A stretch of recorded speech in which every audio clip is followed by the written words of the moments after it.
So we have started a new year. We are now into January 2nd, 2020.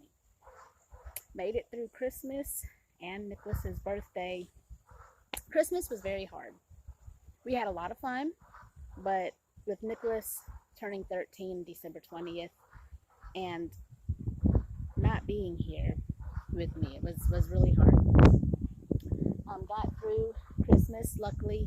It was a little hard, but watching Gage and Jennifer and Logan and Corey open up their presents was very nice. Um, I missed Austin, but we had the Christmas with Austin before he went to Brandon's house. So I really enjoyed watching him open up his presents and everything. That was nice. Christmas dinner, we actually went to North Alabama to spend Christmas with Dusty's family. And let me tell you, this probably was the best Christmas I've had in a long time. The only thing that could have made this any better was having Nicholas and Austin both with me. Dusty's family, they really go out of the way to make everything nice for everybody, and they just everything was so nice. So we made it through the holidays, made it through New Year's just fine. I had done a lot of things with the kids right here at home. Had a little fire for them, done fireworks. Dusty made it very special. So we had a lot of fun. Um, did have a few concerns. I tried calling Austin multiple times throughout New Year's and was never able to get in touch with him. I've always been concerned, especially on holidays, of Austin and any of the children being with Brandon because of the abuse being so badly. And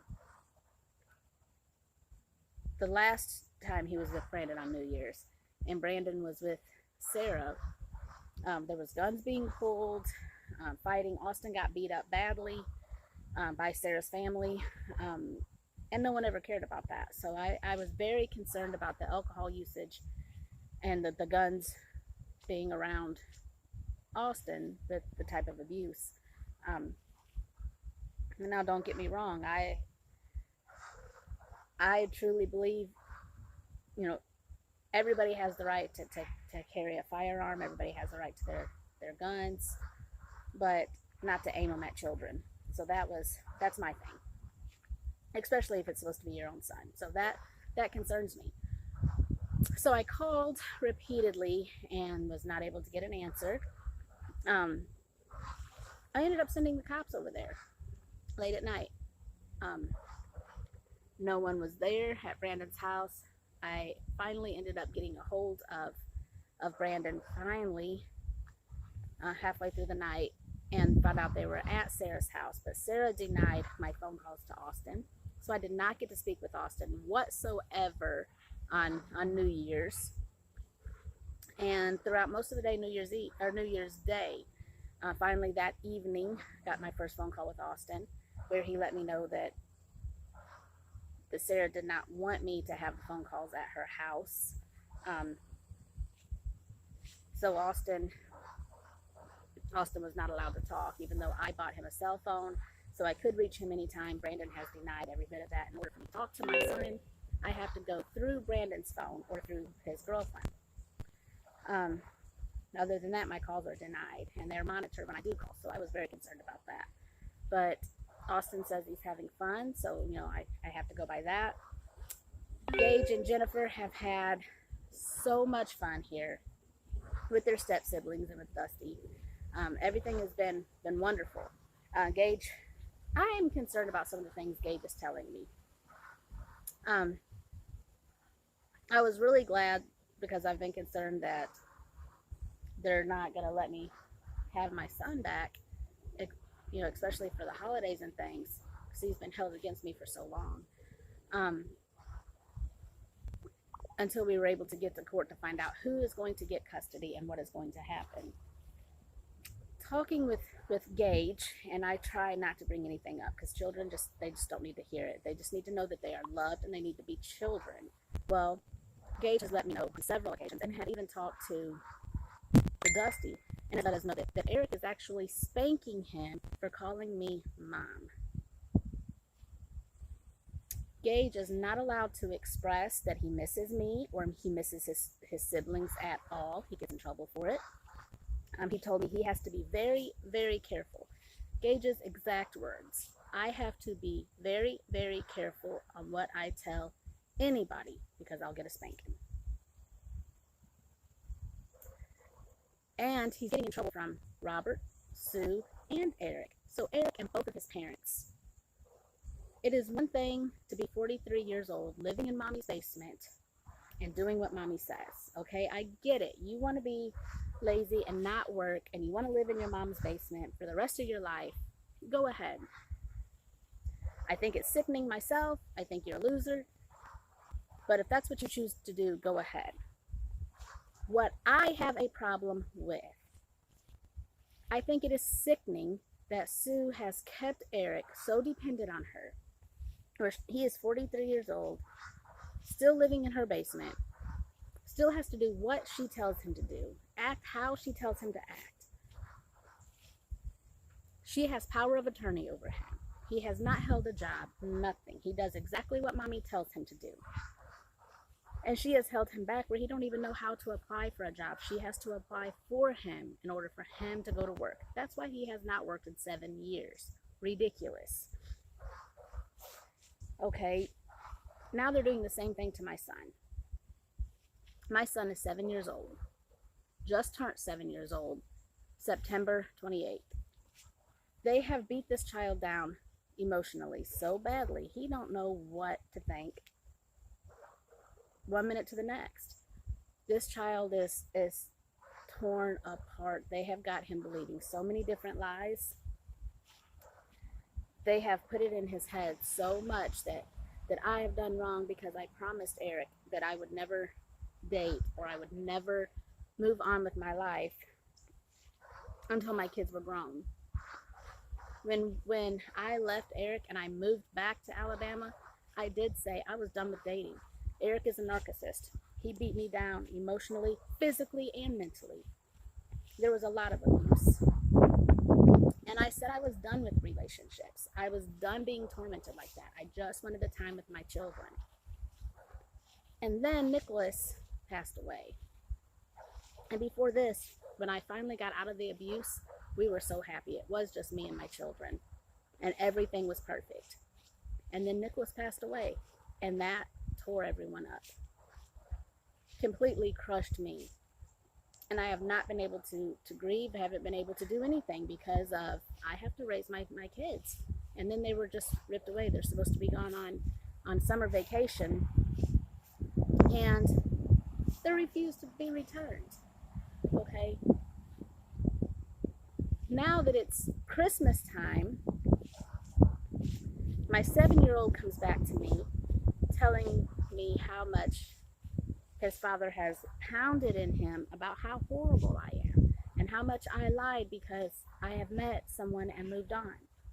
Okay, Eric knew when we got together. Everyone has these talks on who was your first crush? Who was your first love ever? I was a 13-year-old child when I met the man that I'm dating right now and fell in love. We are back together again and doing wonderful. And Eric can't stand it. So he is going to use that to keep Gage away from me. And has told Gage how horrible I am and how horrible Dusty is until Gage came down here and experienced for himself. It is pretty sad. Gage looked at Dusty in his face and told Dusty, I want you to be my daddy because you have taken me fishing, you have taken me hunting, you have taken me to the parks, everything that I want to do at my age, and you have never gotten drunk. I was as puzzled as Dusty was, and I'm listening to these two talk, and they're walking a little bit up in front of me. We're at a national state park, and we're on a boardwalk walking, exploring the wildlife. And they're just a couple of feet in front of me, and I'm walking behind, and I'm snapping pictures, and I can hear them talking. And Dusty asked him, Well, what do you mean by that? He said, well, my dad likes his adult beverages. And the only places I get to go is when my dad wants to work on his Harley or visit his friends, but there's no kids around. And he always gets drunk. He said, when I turned 7 years old, we had my birthday party in a pole barn and invited everybody over. And my dad and my grandpa and all of their friends was drinking adult beverages until my dad got sick and vomited all over the place. So he cannot even have a child's birthday party without getting sick and vomiting. Gage is not allowed to be a child. He could not remember the last time he had a book read to him other than the night before I dropped them off for summer vacation. I read their bedtime stories to them. Since he has been with me, we have read bedtime stories every single night before bedtime. He is 7 years old. He has always loved to read, and he loves to be read too. Of course, I'm going to read to my child. He says in Indiana, they're not allowed to do that. They don't get bedtime stories. Okay, fine. You don't want to read him a bedtime story because you can't read and write very well? That's fine. But that's not fair to a child. And to spank him for asking about his siblings and to make him lie about his feelings, I think that is just sickening, and it concerns me badly. There are so many things that he is just doing to beat Gage down emotionally. I truly feel like he is giving Gage depression and anxiety. He's wearing on him. These children need a lot of prayer. They should not be brought into adult situations. What is going on should be between adults. And Eric is not allowing that, and neither is Sue. And I think they are both sickening, absolutely sickening for doing this to an innocent child, just beating him down emotionally. But Gage still has 3 days left at my house before he has to be returned to Indiana. And I will make sure he is comfortable and knows how much he is loved by everybody. I've tried telling him, Mommy didn't lie about not wanting a relationship. Mommy changed my mind and decided when Dusty came back into my life again. And I fell in love with Dusty, and I knew I wanted to spend the rest of my life with him. I changed my mind about dating. And I knew not only is Dusty good for me, but he's a good father. He's the best father to his own children and couldn't be any better than mine. He's treated them all equally. So I told Gage, it is okay to love me. I am your mommy. And it is okay to love Dusty because he is your stepdaddy. He can never take the place of your dad. But he is a stepdad. Just like one day, Eric will meet somebody and you'll have a stepmom. She will never take my place, but she's the bonus mom. She can be the mom that did not give birth. And Gage never understood that until I explained it.